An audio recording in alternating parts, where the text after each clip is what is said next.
Assalamualaikum warahmatullahi wabarakatuh. Perkenalkan, kami dari kelompok 1 yang beranggotakan saya sendiri Brigita Kristi Hazela dan teman saya Titik Widiati. Hari ini kami ingin mempresentasikan hasil pembelajaran kami mengenai pengantar teknologi sediaan semi-solid dan liquid. Dosen yang mengampu mata kuliah ini adalah Ibu Rabiatul Adawiyah.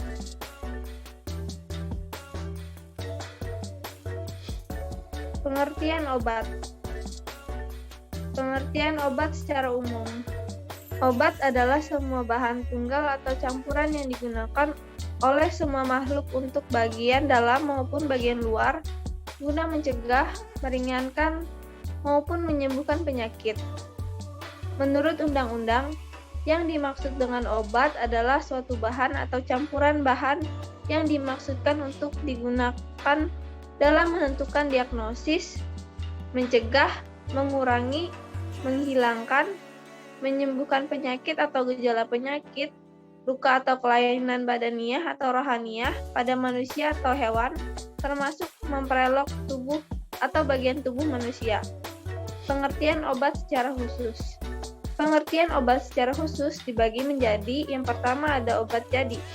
Obat jadi adalah obat dalam keadaan murni atau campuran dalam bentuk serbuk, tablet, pil, kapsul, suppositoria, cairan, salep, atau bentuk lainnya yang mempunyai teknis sesuai dengan Farmakope Indonesia atau buku resmi lainnya yang ditetapkan oleh pemerintah. Lalu ada obat paten. Obat paten adalah obat jadi dengan nama dagang yang terdaftar atas nama si pembuatnya, yang dikuasakannya dan dijual dalam bungkus asli dari pabrik yang memproduksinya. Yang ketiga ada obat baru. Obat baru yaitu obat yang terdiri atas atau berisi zat yang berkhasiat ataupun tidak berkhasiat, misalnya lapisan, pengisi, pelarut, pembantu atau komponen lain yang belum dikenal sehingga tidak diketahui khasiat dan kegunaannya. Lalu yang keempat ada obat asli. Obat asli adalah obat yang didapat langsung dari bahan-bahan alami Indonesia, terolah secara sederhana atas dasar pengalaman dan digunakan dalam pengobatan tradisional. Yang kelima ada obat tradisional, yaitu obat yang didapat dari bahan alam, bisa jadi mineral, tumbuhan, atau hewan, terolah secara sederhana atas dasar pengalaman dan digunakan dalam pengobatan tradisional. Lalu yang keenam ada obat esensial, yaitu obat yang paling dibutuhkan untuk pelayanan kesehatan masyarakat terbanyak dan tercantum dalam daftar obat esensial yang ditetapkan oleh Menteri Kesehatan RI. Lalu yang ketujuh ada obat generik, yaitu obat dengan nama resmi yang ditetapkan dalam Farmakope Indonesia untuk zat berkhasiat yang dikandungnya. Penggolongan obat. Macam-macam penggolongan obat. Yang pertama, menurut kegunaan obat. Ada obat untuk menyembuhkan atau terapeutik, lalu ada untuk mencegah atau profilaktik. Lalu yang ketiga ada untuk diagnosis atau diagnostik. Lalu yang kedua, menurut cara penggunaan obat. Yang pertama ada medicamentum ad usum internum atau pemakaian dalam. Biasanya melalui oral beretiket putih. Lalu yang kedua ada medicamentum ad usum externum atau pemakaian luar, melalui implantasi, injeksi, membran mukosa, rektal vagina, nasal, optalmik, urikal, polusio atau gargarisma, gargel, biasanya beretiket biru. Lalu ada menurut cara kerjanya. Ada yang pertama, cara kerjanya secara lokal. Obat yang bekerja pada jaringan setempat seperti pemakaian topikal. Lalu yang kedua ada sistemik, yaitu obat yang didistribusikan ke seluruh tubuh melalui oral.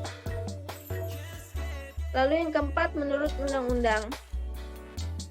Yang A, narkotik merupakan obat yang diperlukan dalam bidang pengobatan dan iptek dan dapat menimbulkan ketergantungan dan ketagihan yang sangat merugikan masyarakat dan individu bila dipergunakan tanpa pembatasan dan pengawasan dokter. Misalnya candu opium, morfin, petidin, metadon, kodein, dan lain-lain.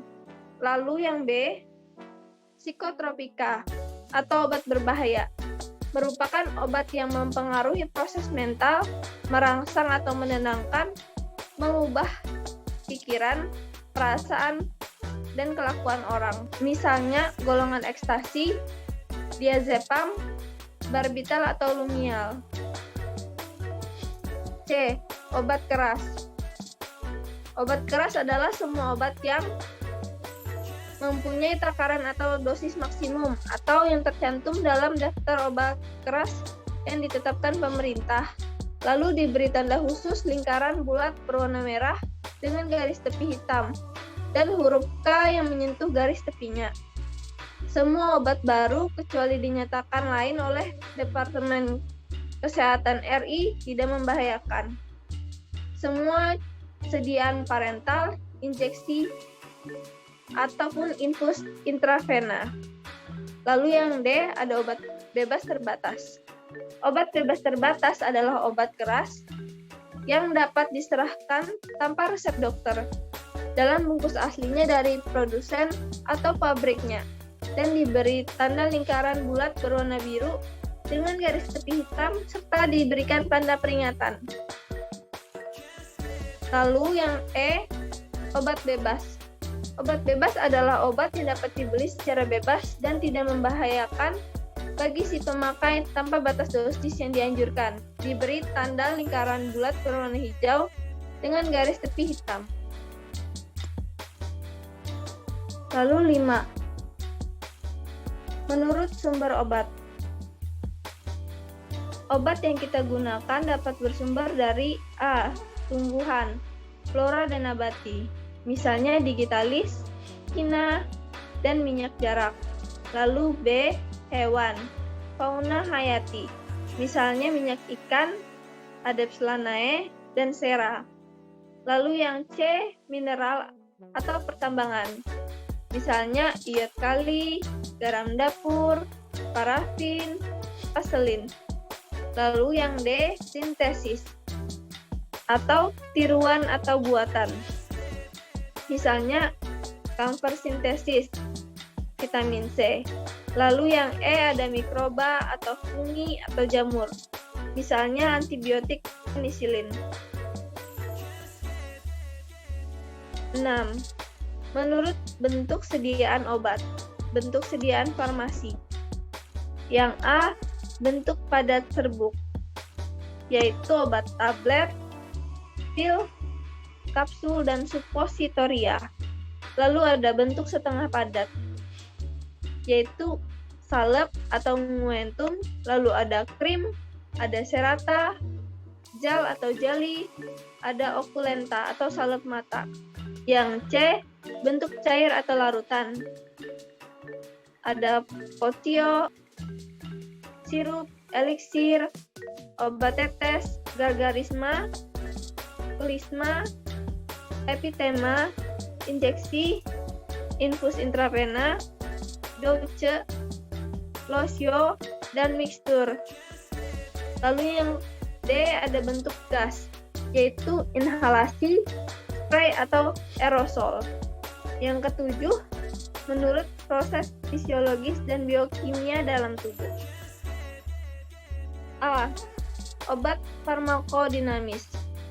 Obat farmakodinamis adalah obat yang bekerja terhadap tuan rumah dengan jalan mempercepat atau memperlambat proses fisiologis atau fungsi biokimia dalam tubuh. Misalnya, hormon, diuretik, hipnotik, dan obat otonom.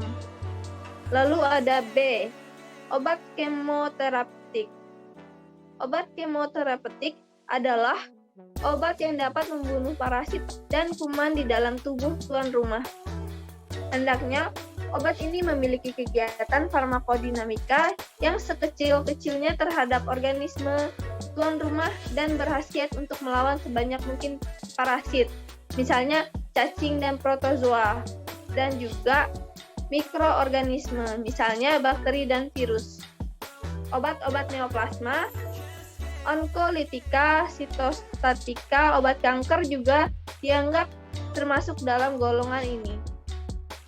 Lalu yang C, obat diagnostik, yaitu obat yang membantu untuk melakukan diagnosis atau pengenalan penyakit.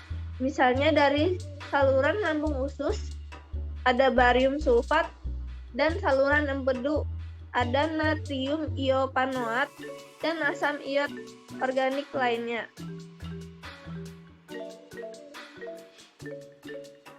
Sediaan liquid atau larutan atau cair. Yang pertama ada sediaan suspensi. Suspensi dapat didefinisikan sebagai preparat yang mengandung partikel obat yang terbagi secara halus, disebarkan secara merata dalam pembawa di mana obat menunjukkan kelarutan yang sangat minimum. Formulasi obat dalam sediaan suspensi memiliki keuntungan, yaitu rasanya yang lebih enak dan juga dapat meningkatkan absorpsi obat sehingga dapat meningkatkan bioavailabilitas dari obat. Kesulitan dalam formulasi suspensi adalah pembahasan fase padat oleh medium suspensi, yang artinya suspensi merupakan satu sistem yang tidak dapat bercampur. Kestabilan fisik dari suspensi sendiri dapat didefinisikan sebagai keadaan di mana partikel tidak menggumpal dan tetap terdistribusi merata di seluruh sistem dispersi. Karena keadaan yang ideal jarang menjadi kenyataan, maka perlu untuk menambah pernyataan bahwa jika partikel-partikel tersebut mengendap, maka partikel-partikel tersebut harus dengan mudah disuspensi kembali dengan sedikit pengocokan saja. Lalu ada sediaan emulsi. Emulsi adalah suatu dispersi di mana fase terdispersinya terdiri dari bulatan-bulatan kecil zat cair yang terdistribusi ke seluruh pembawa yang tidak bercampur. Emulsi adalah sediaan yang mengandung dua zat cair yang tidak tercampur, biasanya terdiri dari air dan minyak. Cairan yang satu terdispersi menjadi butir-butir kecil dalam cairan yang lain. Selanjutnya ada sediaan sirup. Sirup adalah larutan oral yang mengandung sukrosa atau gula lain dalam kadar tinggi. Larutan dengan sukrosa yang hampir jenuh disebut sirup simplex. Larutan oral pasien diabetes tidak mengandung gula, tetapi bahan pemanis buatan, misalnya sorbitol atau aspartam. Lalu selanjutnya ada sediaan eliksir. Eliksir adalah larutan oral yang mengandung etanol 90% yang berfungsi sebagai kosolven. Eliksir adalah larutan hidroalkohol yang jernih dan manis, dimaksudkan untuk penggunaan vital, dan biasanya diberi rasa untuk menambahkan kelezatan. Eliksir bukan obat yang digunakan sebagai pembawa, tetapi eliksir adalah obat untuk efek terapi dari senyawa obat yang dikandungnya. Sediaan gargarisme. Gargarisme atau gargle atau obat kumur adalah sediaan berupa larutan, umumnya dalam larutan pekat, yang harus diencerkan terlebih dahulu sebelum digunakan. Dimaksudkan untuk digunakan sebagai pencegahan atau pengobatan infeksi tenggorokan atau jalan napas. Tujuan utama obat kumur adalah agar obat yang terkandung di dalamnya dapat langsung terkena selaput lendir sepanjang tenggorokan, dan tidak dimaksudkan agar obat itu menjadi pelindung selaput lendir. Karena itu, obat berupa minyak yang memerlukan zat pensuspensi dan obat yang bersifat lendir tidak sesuai dijadikan obat kumur. Penandaan pada etiket Gargarisma harus tertera: A. Petunjuk pengencerannya sebelum digunakan. B. Tanda yang jelas, yaitu hanya untuk kumur tidak ditelan. F. Netralisasi, saturatio, dan potio effervescent. Netralisasi adalah obat minum yang dibuat dengan mencampurkan bagian asam dan bagian basa sampai reaksi selesai, serta larutan bersifat netral. Contohnya adalah solutio,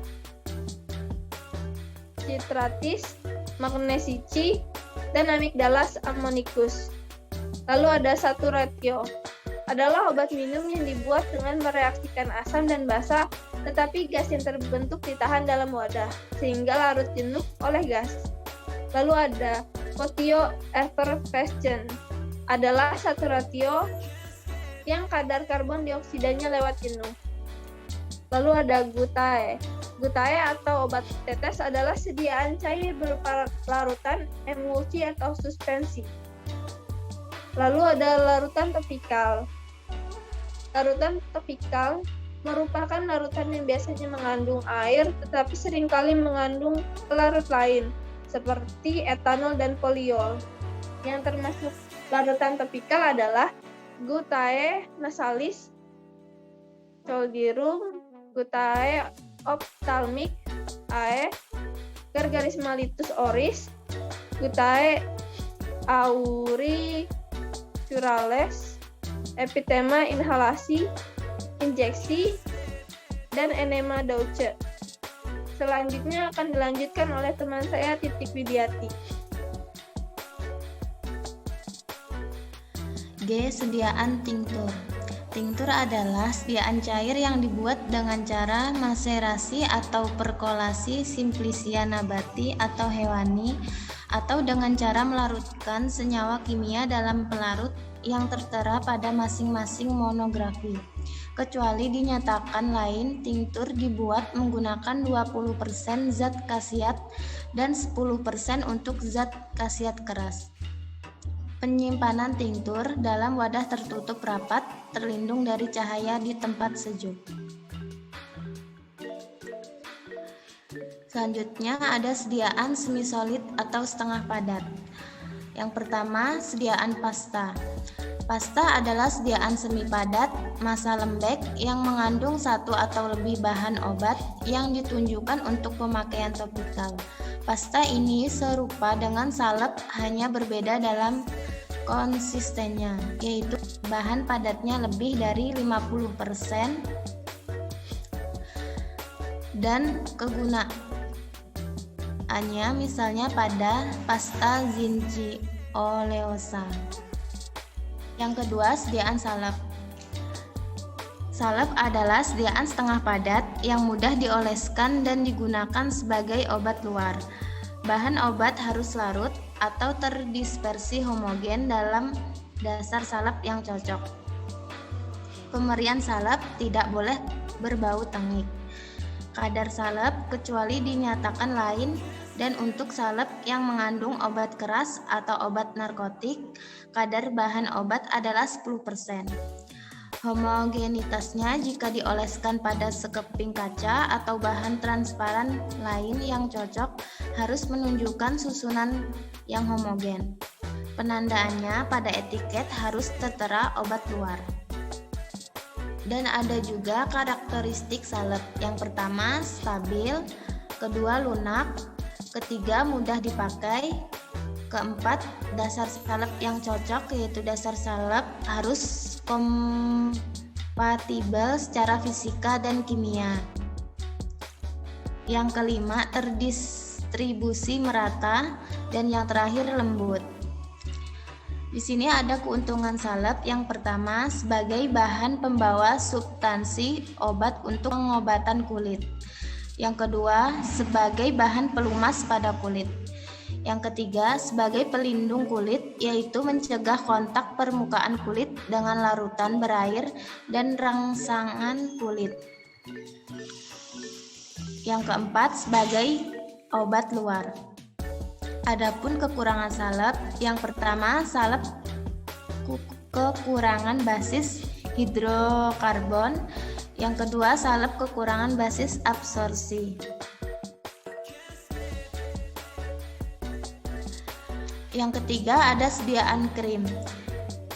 Krim adalah bentuk sediaan setengah padat berupa emulsi yang mengandung satu atau lebih bahan obat terlarut atau terdispersi dalam bahan dasar yang sesuai, atau mengandung air tidak kurang dari 60%.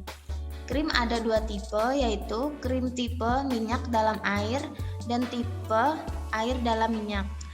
Krim yang dapat dicuci dengan air, yaitu minyak dalam air, ditunjukkan untuk gunaan kosmetika dan estetika. Krim dapat digunakan untuk pemberian obat melalui vagina. Selanjutnya, stabilitas krim akan rusak jika sistem campurannya terganggu oleh perubahan suhu dan perubahan komposisi. Adanya penambahan salah satu fase secara berlebihan. Pengenceran krim hanya dapat dilakukan jika sesuai pengenceran yang cocok, yang harus dilakukan dengan teknik aseptis. Krim yang sudah diencerkan harus digunakan dalam waktu 1 bulan. Bahan pengemulsi krim harus disesuaikan dengan jenis dan sifat krim yang dikehendaki. Sebagai bahan pengemulsi, krim dapat digunakan emulgit,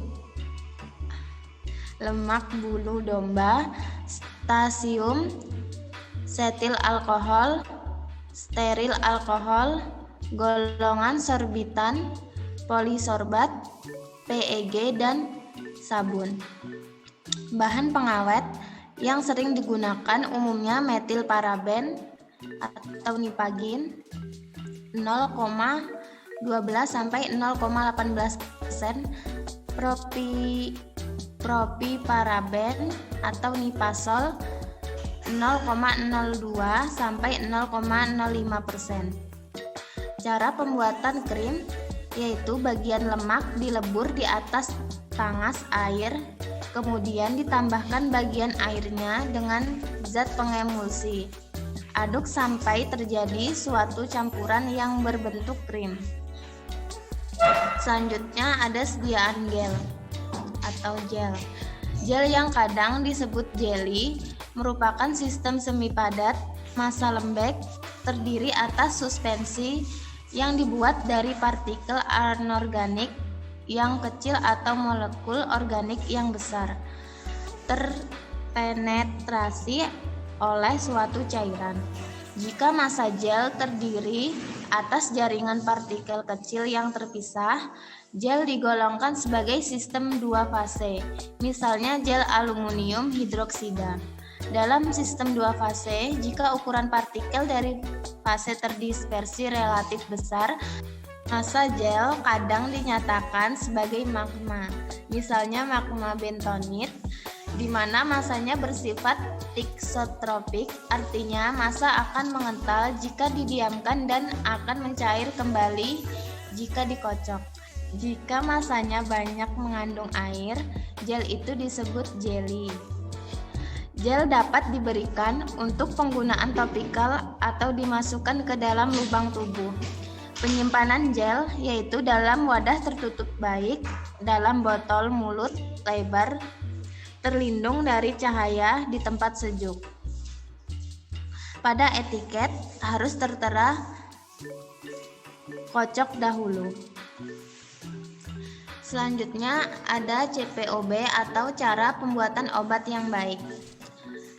CPOB mencakup produksi dan pengawasan mutu. Persyaratan dasar dari CPOB adalah: yang pertama, semua proses pembuatan obat dijabarkan dengan jelas, dikaji secara sistematis berdasarkan pengalaman dan terbukti mampu secara konsisten menghasilkan obat yang memenuhi persyaratan mutu dan spesifikasi yang telah ditetapkan. Yang kedua, tahap proses yang kritis dalam pembuatan, pengawasan proses dan sarana penunjang, serta perubahannya yang signifikan divalidasi. Yang ketiga, tersedia semua sarana yang diperlukan dalam CPOB termasuk personil yang terkualifikasi dan terlatih, bangunan dan sarana dengan luas yang memadai, peralatan dan sarana penunjang yang sesuai, bahan, wadah, dan label yang benar, prosedur dan instruksi yang disetujui, dan yang terakhir tempat penyimpanan dan transportasi yang memadai. Yang keempat, prosedur dan instruksi ditulis dalam bentuk instruksi dengan bahasa yang jelas, tidak bermakna ganda, dapat diterapkan secara spesifik pada sarana yang tersedia. Yang kelima, operator memperoleh pelatihan untuk menjalankan prosedur secara benar. Yang keenam, pencatatan dilakukan secara manual atau dengan alat pencatat selama pembuatan yang menunjukkan bahwa semua langkah yang dipersyaratkan dalam prosedur dan instruksi yang ditetapkan benar-benar dilaksanakan dan jumlah serta mutu produk yang dihasilkan sesuai dengan yang diharapkan. Tiap penyimpangan dicatat secara lengkap dan diinvestigasi. Yang ketujuh, catatan pembuatan termasuk distribusi yang memungkinkan penelusuran riwayat batch secara lengkap, disimpan secara komprehensif dan dalam bentuk yang mudah diakses. Kedelapan, penyimpanan dan distribusi obat yang dapat memperkecil resiko terhadap mutu obat. 9. Tersedia sistem penarikan kembali batch obat manapun dari peredaran. 10. Keluhan terhadap produk yang beredar dikaji, penyebab cacat mutu diinvestigasi serta dilakukan tindakan perbaikan yang tepat dan pencegahan pengulangan kembali keluhan.